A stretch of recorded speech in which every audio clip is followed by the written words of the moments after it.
On nous appelle la Société de minuit.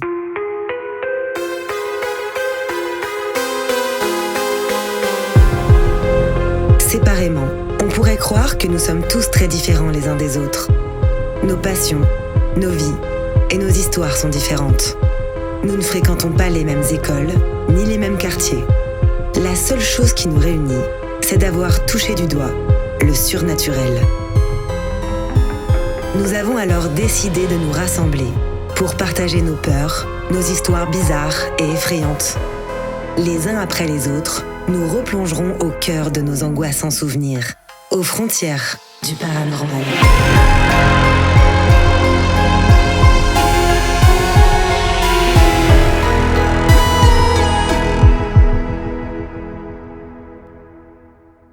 Si vous écoutez cet enregistrement, c'est bien parce que, vous aussi, vous partagez cette fascination pour l'étrange. Vous êtes les bienvenus, mais attention, préparez-vous à sortir de votre zone de confort, car les histoires que vous allez entendre se sont bel et bien produites. Depuis son enfance, Gaëlle a toujours été confrontée à des phénomènes étranges. Ayant grandi avec une mère qui se dit sorcière et passionnée de vieilles pierres, elle apprend vite à reconnaître et à vivre avec le monde invisible qui se manifeste à elle. Avec les années, ce monde lui devient même familier, mais ses apparitions n'en restent pas moins perturbantes et parfois dangereuses. Cette histoire s'intitule «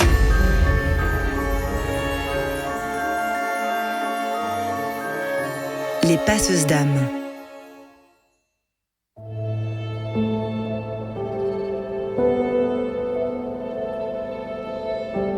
J'ai très tôt baigné dans un monde où le surnaturel était assez commun pour moi.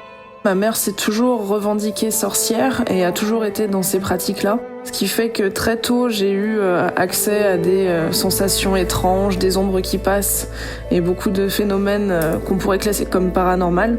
Elle m'a toujours soutenue dans ce que je voyais, elle m'a toujours encouragée, rassurée. Et autre phénomène important avec ma mère, c'est qu'elle a toujours été passionnée d'histoire.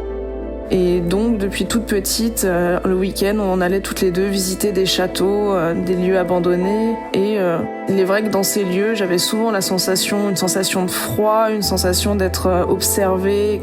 Et cette sensation, je l'ai toujours ressentie depuis toute petite.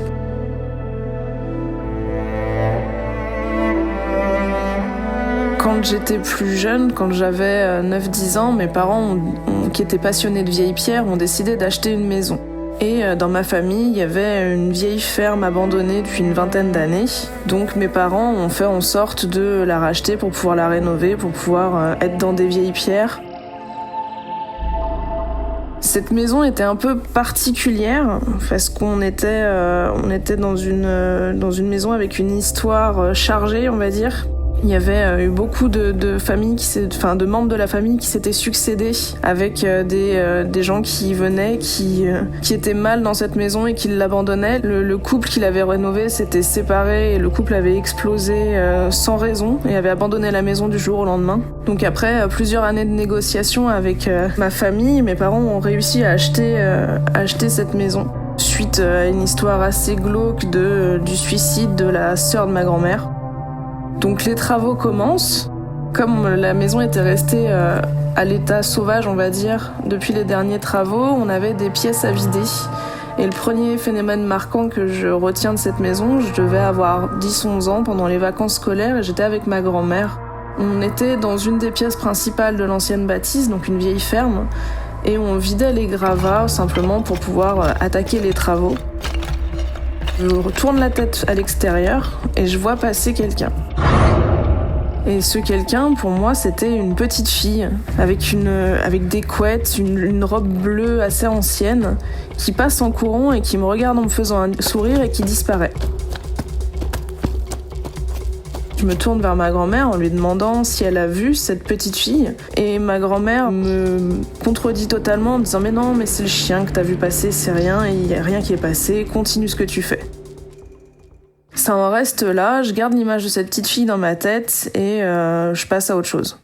Donc on emménage dans cette maison, et cette maison c'était une vieille ferme en L.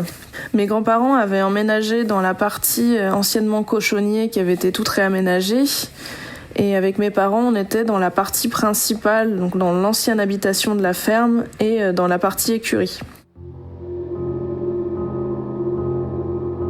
Ma chambre se trouvait dans ce qui devait être à l'origine la chambre principale des premiers propriétaires de la maison, puisque c'était la seule pièce qui possédait une cheminée. Très tôt en emménageant, j'ai tout de suite senti qu'il y avait quelque chose avec cette chambre, parce que tous les soirs, quand j'allais me coucher, vers les 21h, 22h, quand j'étais dans ma chambre, au pied de mon lit venait se poster une silhouette d'un homme encapuchonné dans un manteau de cocher, donc une silhouette sombre, et qui me fixait, qui me regardait de toute sa hauteur, et qui avait l'air d'attendre quelque chose comme si je le dérangeais. Ça a duré plusieurs mois.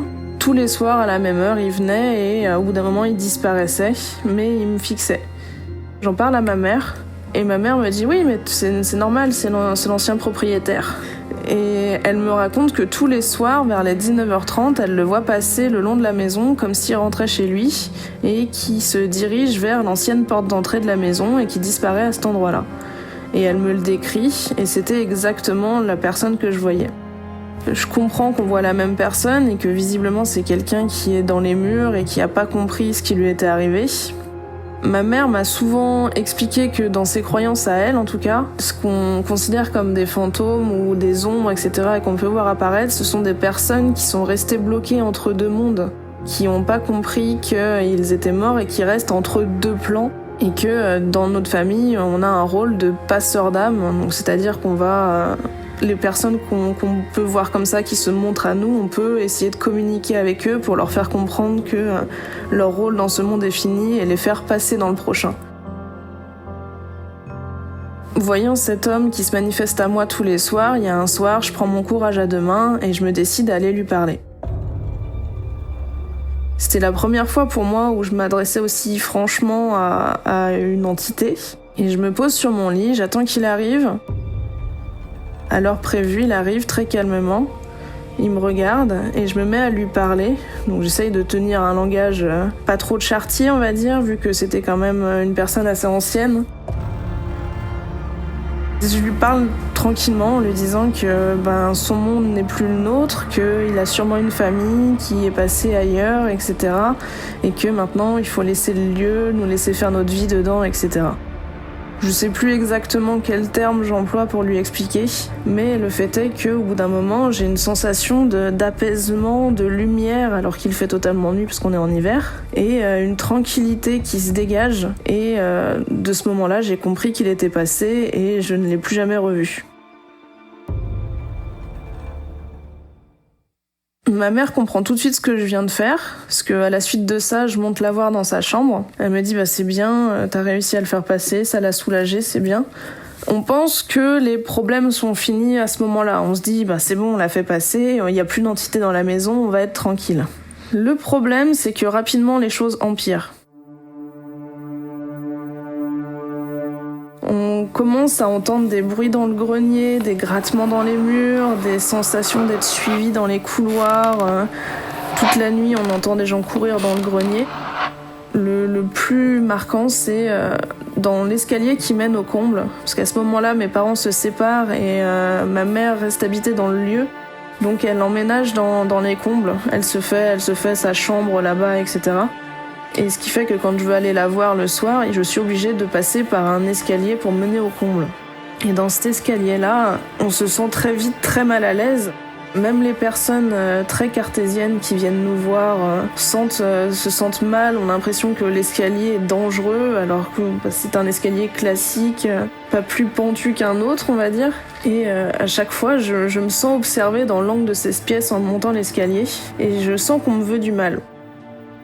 Un jour, lambda, je monte dans cet escalier et je sens une masse noire fondre sur moi, me traverser, me pousser en arrière.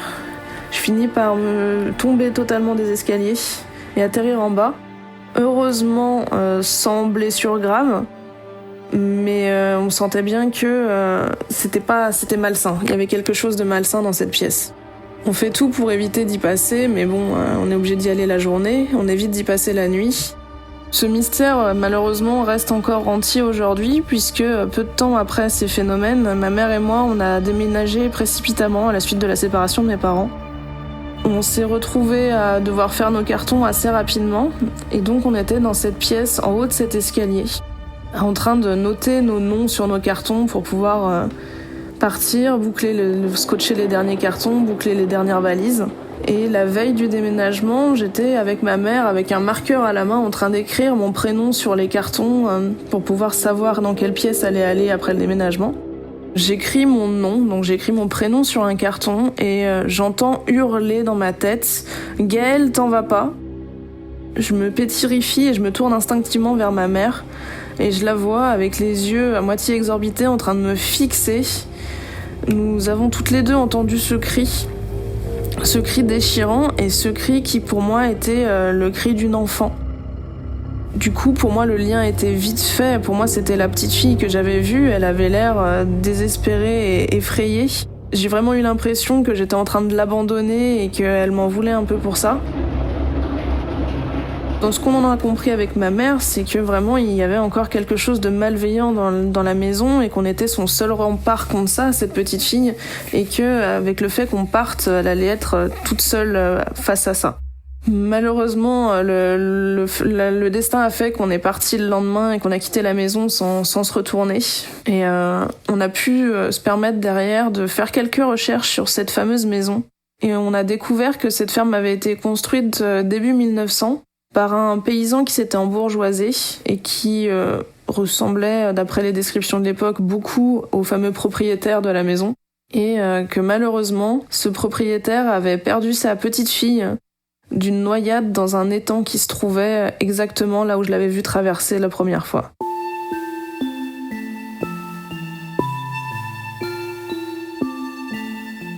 Quelques années plus tard, ma mère se marie avec mon beau-père et moi j'emménage avec mon ex de l'époque. On reste encore dans ce principe de absolument vouloir rénover des vieilles pierres et tous les quatre, on a l'idée un peu folle de trouver un bâtiment, si possible un moulin, à rénover pour pouvoir en faire des chambres d'hôtes. Nous prenons le temps de visiter plusieurs biens et il y en a un qui nous tape dans l'œil, donc un fameux moulin. Très grand, plein de dépendances, un vieux lieu magnifique paumé en pleine campagne. Le choix rêvé pour des gens passionnés de bricolage, on va dire. Donc c'est un grand moulin au bord d'une rivière avec des dépendances.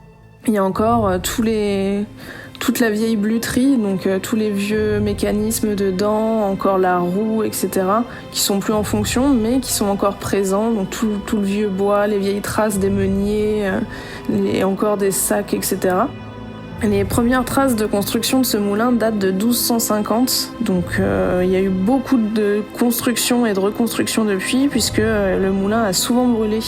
Et en plus de ça, niveau histoire, c'est une zone qui a été, pendant la Deuxième Guerre, au pied de maquis, donc il y a une grosse histoire de refuge, de résistants et de juifs dans cette zone-là. Donc du départ, on savait que c'était un lieu chargé. Dès les premières visites, on sentait que c'était habité, on va dire. La nuit, on sentait des ombres passer, on entendait le moulin vivre, des bruits dans le moulin. Ma mère s'est attelée à purifier le lieu, mais il a fallu quelques temps pour tous trouver les points, etc. et faire passer ce qu'il y avait à faire passer. Parmi ceux qu'on voyait fréquemment, il y en avait un en particulier qu'on a rebaptisé le fantôme pervers. À ce moment-là, les toilettes étaient au sous-sol, et à chaque fois qu'on descendait et qu'on allait aux toilettes, on voyait une ombre qui se cachait derrière le rideau des toilettes et qui passait sa tête et qui nous fixait. Donc c'est assez naturellement qu'on l'a baptisé le fantôme pervers. Après, celui-là était plutôt gentil, on va dire. Il nous a jamais vraiment embêtés et on a réussi à le faire passer assez rapidement. Mais on en a eu un qui était beaucoup moins sympa.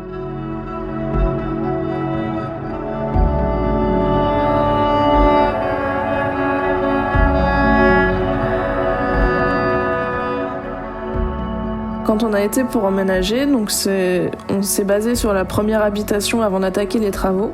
Il y avait une pièce principale avec cheminée, cuisine, salon et 3 chambres. 2 grandes et confortables qui donnaient sur la salle de bain et une toute petite et exiguë et très froide. Donc en toute logique, mes parents ont pris une des 2 grandes chambres et avec mon ex, la logique aurait voulu qu'on prenne la 2e grande chambre.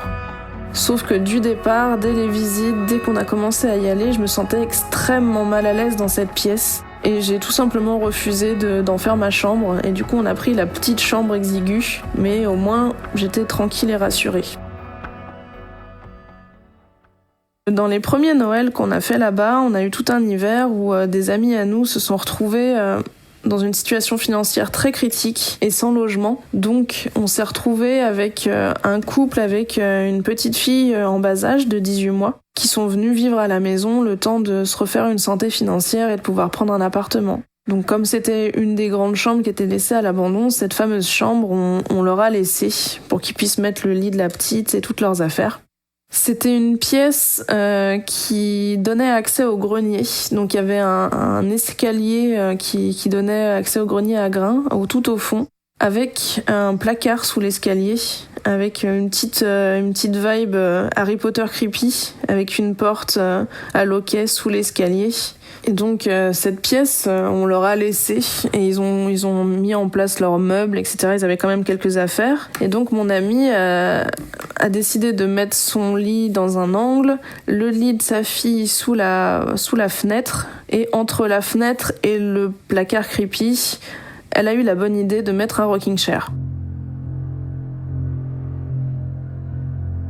L'après-midi, elle laissait sa fille faire la sieste dans la chambre, et puis c'est vrai que c'était une petite fille pleine de vie qui chantonnait souvent, qui parlait souvent toute seule. Et un après-midi, je vais avec elle la réveiller de sa sieste. On passe la porte, et puis c'est vrai qu'on entend la petite parler toute seule dans sa chambre, donc rien d'étonnant venant d'un enfant. On passe la porte et on voit la petite debout sur les barreaux de son lit, en train de parler au rocking chair. La porte du placard, qui est normalement fermée avec un loquet, était ouverte et le rocking chair était en train de se balancer tout seul.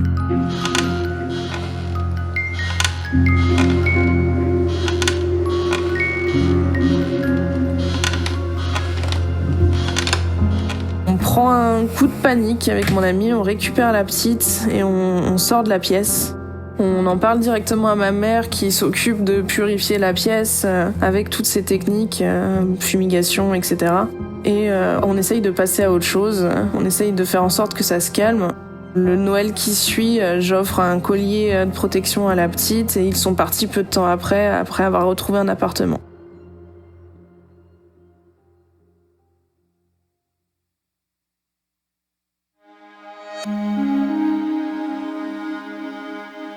Quelques années plus tard, je suis partie de cette habitation pour faire ma propre vie après m'être séparée de mon ex et je continue à croiser des phénomènes de temps en temps. Ma mère, quant à elle, elle vit toujours avec mon beau-père dans ce fameux moulin. Elle a réussi quand même à purifier les lieux. Maintenant, il y a une ambiance très saine et ma mère a vraiment trouvé son équilibre dans cette pièce-là. Cependant, la dernière fois que j'ai été dormir dans cette pièce, donc pendant le confinement, j'ai fait une paralysie du sommeil. Je me suis sentie étranglée, un poids sur moi, sans pouvoir bouger, et j'ai réussi à me débloquer. La seule chose que j'ai pu bouger, c'est mon petit doigt, et j'ai réussi à saisir dans ma main la bague de fiançailles de mon arrière-arrière-grand-mère, que j'ai toujours sur moi, et qui est un espèce de gris-gris familial qu'on se transmet de génération en génération. Mais du coup, je reste dans le mystère de savoir si c'était la même chose qui s'en était pris à la petite fille de mon ami ou si c'était totalement autre chose. Tous ces phénomènes que je vis depuis mon enfance m'ont souvent fait penser que j'étais folle. Je me suis beaucoup remise en question, que ce soit à l'enfance ou à l'adolescence surtout, me poser des questions si j'avais pas un problème psy ou si c'était normal du fait que personne d'autre n'en parlait ni me disait voir les mêmes choses.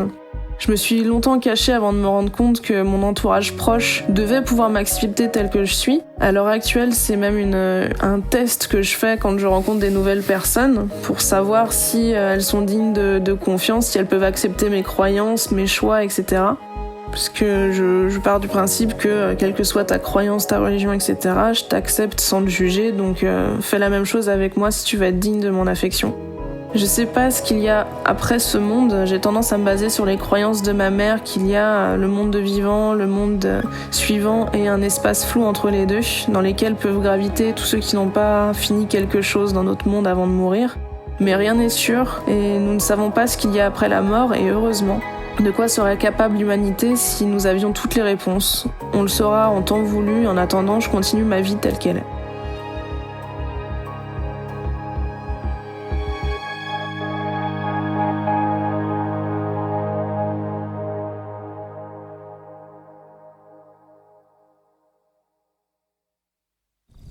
Vous êtes maintenant arrivé au bout de cette histoire. Avant de partir, venez me raconter ce que vous en avez pensé en laissant un commentaire sur votre plateforme d'écoute ou sur notre page Instagram. Vous êtes de plus en plus nombreux à venir me dire ce que vous avez pensé des épisodes et ça me fait énormément plaisir d'avoir vos retours. Vous pouvez aussi me mettre 5 étoiles sur Apple Podcast et laisser un commentaire, ce qui aiderait beaucoup le podcast à se faire connaître. Merci à tous pour votre soutien et n'oubliez pas, si vous aussi, vous avez le courage de vous replonger dans vos souvenirs les plus terrifiants, venez me les raconter dans ce podcast et vous ferez vous aussi partie de la société de minuit.